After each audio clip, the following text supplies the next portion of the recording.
船上没有老鼠，这就是红迪厄斯号上最令人毛骨悚然的发现。当所有人都以为邮轮病毒爆发肯定是船上老鼠泛滥，卫生脏乱差，可世卫组织在船上仔细核验公布的真相是零老鼠、零鼠剂、零啮齿类排泄物，船上完全不存在鼠类传染源，这就不对劲了吧？汉坦病毒通常都是鼠传人，既然船上没有老鼠，这些人又是怎么感染的？在哪里感染的呢？邮轮疫情实际上从4月中旬就已开始，到现在才引发全球关注。接下来我要告诉你的是被全网忽略的细节真相。这艘船叫红迪厄斯号，4月1日从阿根廷最南端的港口出发，走的是南极极地探险航线。船上都是花着高价去看冰川极光的有钱的旅客。出发后第6天，一名70岁的荷兰老人突然发烧、头痛、上吐下泻。又过了5天，他因急性呼吸衰竭在船上不治身亡。他的遗体在船上停放了整整13天，直到4月24日抵达圣赫勒拿岛，才随妻子一同下船。妻子随后飞往南非，途中病情急剧恶化，抵达约翰内斯堡后送医急救，于次日不治身亡。一对夫妻先后死在这趟梦想之旅里。那答案究竟在哪里？就藏在他们登船前的那趟自驾旅行里。这对荷兰夫妇在上船之前曾在阿根廷、智利和乌拉圭一带深度旅行，那片山林恰恰就是安第斯型汉坦病毒最主要的自然疫源地。他们在野外、在木屋、在湖边草丛里正常呼吸时，吸进了携带病毒的鼠类排泄物，风干之后形成的微粒，全程无任何伤口、无任何感知，悄无声息就感染了，然后带着病毒登上了邮轮。潜伏期内外表完全健康，正常吃喝玩乐，参与所有船上活动，自己都不知道已经成了移动传染源，到在船上发病，一切都已经太晚了。然后一名外国的旅游博主就哭着拍下了下面这个视频，发布了网上。 I normally wouldn't make a video like this, but I feel like I need to say something. I am currently on board the MV Hondius, and what's happening right now is very real for all of us here. We're people with families, with lives, with people waiting for us at home. There's a lot of uncertainty, and that's the hardest part. All we want right now is to feel safe, to have clarity, and to get home. 但这还不是最恐怖的部分。就在病因确认之前，已经有约34名乘客和船员提前离开了这艘船，分散到了全球各地。此刻，美国、英国、德国、瑞士、法国、新加坡多个国家的卫生部门正在疯狂追踪这批人的下落。因为这个病毒最长可以潜伏整整42天，你完全不知道此时此刻有多少人带着它，正坐在飞机上出现在你身边。世界卫生组织总干事谭德赛已亲赴西班牙特内里费岛，协调全船乘客的撤离检疫工作。那它到底是什么？它叫汉坦病毒。1951年朝鲜战争期间，驻韩美军大批士兵莫名出现高烧、浑身酸痛、肾脏衰竭，当时无人知道病原体是什么，就此沉迷20多年，直到1976年，韩国学者李杲汪才首次从黑线鸡鼠体内分离出这种病毒抗原，历经数年深入研究，因最早在韩国汉滩江流域发现这一病原，正式将其命名为汉坦病毒。但这里有一件事特别魔幻，这种病毒对老鼠完全没有伤害，老鼠终身携带，照样吃喝玩乐，毫发无损。但你一旦接触，它就立刻把你的免疫系统当成战场，逼着你的身体自己打自己。往后几十年，全球发现了20多种能对人治病的汉坦病毒，亚洲、欧洲流行的毒株全都恪守一个医学铁律，仅通过鼠类传人，哪怕你跟患者同吃同住，近距离日常接触都不会被传染，这是数十年验证的公认常识。但偏偏在1996年，南美阿根廷爆出了一桩颠覆医学界认知的诡异事件。当时阿根廷南部一个村庄接连多人离奇发病，初期发烧、肌肉剧烈疼痛，随后快速发展为肺水肿、急性呼吸衰竭，短时间内接连死亡。更诡异的是，所有感染者都是患者的贴身家属，村里没有密切接触的普通村民无一中招，完全不符合鼠类传播的群体发病规律。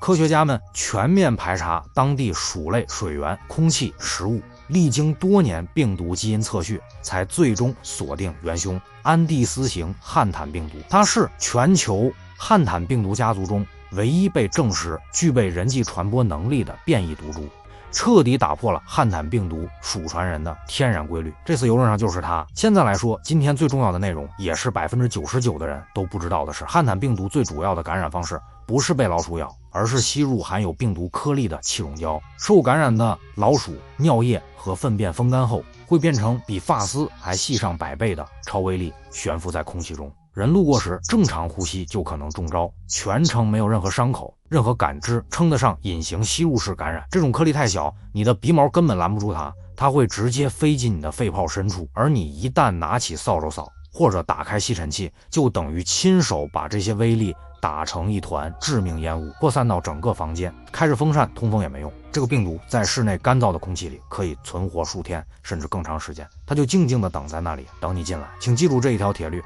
发现鼠粪永远不能干扫，永远不能用吸尘器，这不是建议，这是 CDC 和中国疾控中心共同认定的致命操作。如果真的不幸吸进去了，你可能在接下来几周内毫无感觉，然后有一天你突然觉得发烧、肌肉酸痛、浑身没力气，对，就是感冒的感觉。几乎所有人都会以为自己感冒了，甚至连医生都有可能误诊。但接下来的72小时是决定生死的窗口期，病毒会猛烈攻击你肺部的毛细血管壁，把它打得像筛子一样，血浆开始大量渗入肺泡，形成严重肺水肿。你的感觉就是胸口越来越压，越来越透不过气，最后像在陆地上被自己的肺从内部淹死。你知道这个病有多致命吗？普通流感的死亡率不到0.1%，新冠原始株大约是2%，而安第斯型汉潘病毒引发的肺综合症重症致死率约为30%至50%，而且更可怕的是，全球对这种病毒没有任何一种批准上市的特效药，也没有疫苗。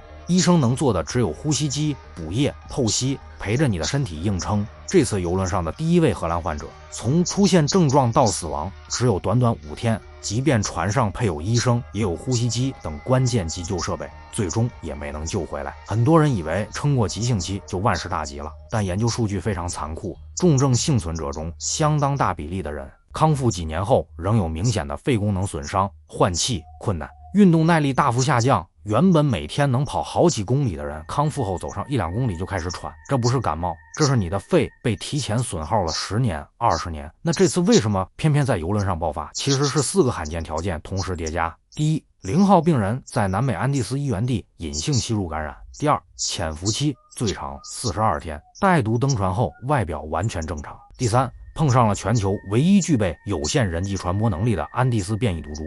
第四，邮轮密闭船舱内夫妻同舱人员长期近距离贴身接触，触发了人传人。4个条件缺一不可，才酿成这次聚集性感染。这里要说清楚一点，安第斯型的人传人并非随意扩散，它仅在患者急性发病期、重症卧床、贴身陪护的场景下通过气溶胶传播。日常同桌吃饭、走廊擦肩，完全不会被传染。历史上所有安第斯型聚集感染案例，感染者无一例外都是夫妻或贴身护理的医护人员，从没有普通社交接触感染的案例。截至5月8日，此次疫情累计8例疑似病例，其中6例已确认，3人死亡，没有出现大规模扩散，完全复刻了这一规律。大家不需要过度恐慌，但该注意的还是要注意。说完这场邮轮疫情的完整经过，我们再来聊一个很多中国读者关心的问题，这是南美的病毒跟我们有关系吗？我必须帮你说清楚，因为网上有2种极端声音都是错的。先说好消息，中国疾控中心已经明确表示，安第斯型汉坦病毒在中国境内没有自然宿主。如果你没有去南美旅行，感染风险极低。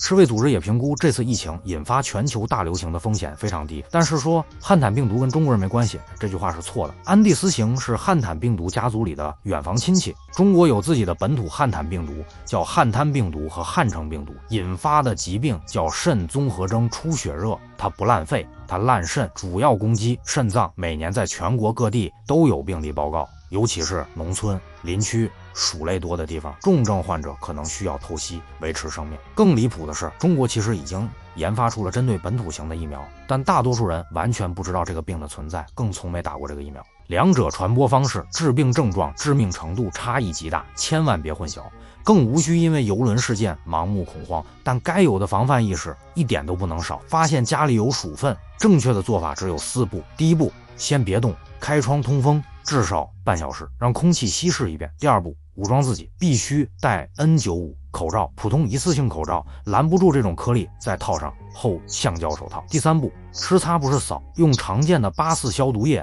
按说明书兑好之后，把鼠粪充分浸湿，等5分钟让消毒液充分杀灭病毒，然后再用湿纸巾擦除，全程不许干扫，不许用吸尘器。第4步，双层装袋，用过的纸巾手套全部套2个垃圾袋，扎紧扔进有盖的垃圾桶。如果你今天只记一件事，就记住吃擦这2个字。我想问你一个问题，在看这条视频之前，你家里如果发现了鼠粪，你的第一反应是拿扫帚扫掉，还是拿纸巾擦掉？我猜99%的人都是拿扫帚扫的。在评论区告诉我你的答案。家里的长辈要是还不知道这件事，记得帮我转发给他们这条信息，真的有可能在关键时刻救他们一命。